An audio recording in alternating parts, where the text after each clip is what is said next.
Hi guys, welcome back to Mind Matter, the podcast where your peace is protected, your voice is validated, and your self-worth is never up for debate. This episode is 37, and today we are exploring something that often feel uncomfortable but is essential to healing, setting boundaries without guilt.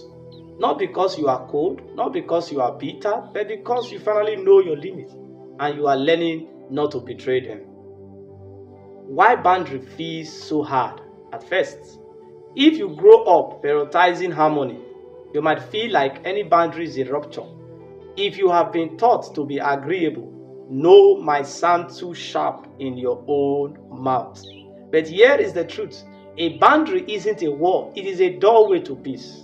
It says, this is where I end, and you begin. This is what I can give, and this is what I can't. This is how I love myself, even when it is inconvenience for others. The three minds that keeps you from setting boundary. One, if I set boundaries, they will leave. Maybe, but if your peace cost you people, then they weren't your people. Two, I should always be available. No, you are not an emergency room. You are a human being. Rest is not selfish, it is sacred. Three, saying no means I don't care. Actually, saying no honor both of you. Because anything you give out of guilt, not willingness, creates quiet resentment. How to set boundary with compassion and without apology. Use clear, not harsh language. I am not available for that. It's firm. I need space to process. Is kind and honest. Expect discomfort, not disaster. Guilt is not a red flag. It is a signal you are doing something new.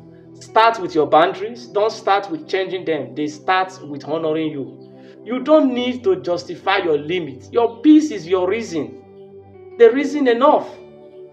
You are allowed to be kind and clear, loving and honest, available and unavailable, depending on what you need. Boundaries are not the ends of connection, they are what make true connection possible.